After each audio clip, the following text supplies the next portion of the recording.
মুখ খুললেন অরিজিতের বাবা। কেন আচমকাই প্লেব্যাক ছাড়ার সিদ্ধান্ত ছেলের, করলেন বড় মন্তব্য। অরিজিৎ সিংয়ের মুম্বাই বিরতি, জিয়াগঞ্জেই খুঁজছেন শান্তি।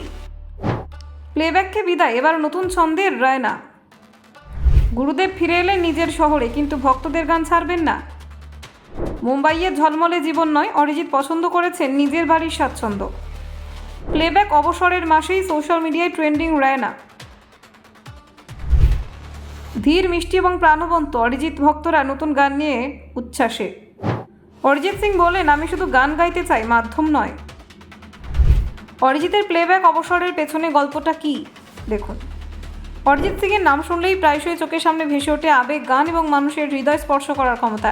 শুধু বাঙালি নয়, ভারতের প্রায় প্রত্যেকটা প্রান্তে সঙ্গীতপ্রেমীরা তাকে তাদের জীবনের অবিচ্ছেদ্য অংশ হিসেবে গ্রহণ করেছেন।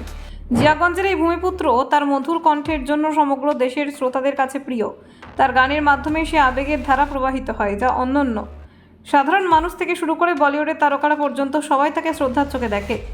গানপ্রেমীদের চমকপ্রদ মুহূর্ত তৈরি হয়েছিল যখন গত মাসে অরিজিৎ ঘোষণা করেন যে তিনি আর প্লেব্যাক গান করবেন না।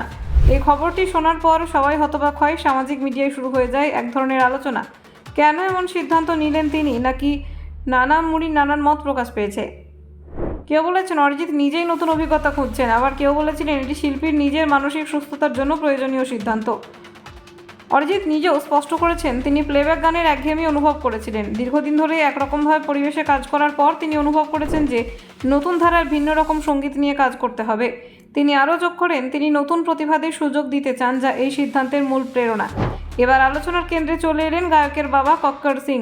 তিনি সাংবাদিকদের বলেছেন, মুম্বাইয়ের ব্যস্ত জীবন এবং ভিড়ের মাঝে অরিজিৎ মানিয়ে নিতে পারেননি। শহরের হট্টগোল, পার্টি, অটো চলাচল এবং সেলিব্রিটির জগৎ তার জন্য মানসিক চাপ সৃষ্টি করছিল। তাই তিনি ফিরে আসার সিদ্ধান্ত নেন। জিয়াগঞ্জের শান্তি, নিজের বাড়ির স্বাচ্ছন্দ্য এবং প্রিয় মানুষদের কাছে সময় কাটানো তাকে সবচেয়ে বেশি আনন্দ দিয়েছে। কক্কর সিং আরও বলেন, মুম্বাইয়ের অভিজাত্যপূর্ণ আয়োজন ও অ্যাওয়ার্ড শোয়ের ঝলক তাকে কখনো আকর্ষণ করেনি। তিনি সবসময় চেয়েছেন নিজের কাজের প্রতি নিবেদিত থাকা, তবে তা খুবই নিঃশব্দভাবে। কোনো পার্টি বা অনুষ্ঠানে থাকার সময় তিনি দ্রুত চলে আসতেন, এমনকি কখনো কখনো নিজের গাড়ি আসার জন্য অপেক্ষা না করে অটোতে করে ফিরে যেতেন। প্লেব্যাক থেকে অবসর নেওয়ার পরেও অরিজিৎ তার প্রতিশ্রুতি রেখেছেন যে আগে থেকে নেওয়া কাজগুলো সম্পন্ন হবে। চলতি বছর এবং পরের বছরেও তিনি কয়েকটি সিনেমার গান রেকর্ড করছেন। এটি দেখায় যে তিনি হঠাৎ করে সংযম বা রূপান্তর করছেন না, বরং একটি সুপরিকল্পিত সময়সূচিতে নিজের কাজ সমাপ্ত করছেন। অবসর ঘোষণার কয়েক সপ্তাহের মধ্যেই মুক্তি পেয়েছে অরিজিৎ সিংয়ের প্রথম ইন্ডিপেন্ডেন্ট গান রায়না। গানটি মুক্তি পাওয়ার সঙ্গে সঙ্গে সোশ্যাল মিডিয়ায় প্রশংসার ঢেউ বয়ে যায়।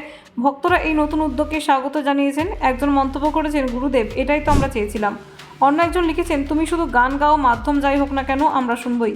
এই ধরনের মন্তব্যগুলি প্রমাণ করছে যে অরিজিতের যে কোনো মাধ্যমে গান করে মানুষের হৃদয় ছুঁতে পারেন। আরও একজন লিখেছেন, মাই নিউ ফেভারিট, দুর্দান্ত হয়েছে। গানটি যে কেবল শ্রবণযোগ্য নয়, অনুভবযোগ্য, তা দর্শকদের প্রতিক্রিয়ায় স্পষ্ট। একজন ভক্ত মন্তব্য করেছেন, সুপার ডুপার কি গলা, সারাদিন শুনতে পারি আমি এই গান। আরেকজন লিখেছেন, ধীর, মিষ্টি এবং প্রাণবন্ত, জানি না কিভাবে ফুটিয়ে তুলব আমার মনের কথা। ব্যুরো রিপোর্ট, নির্ভীক বার্তা।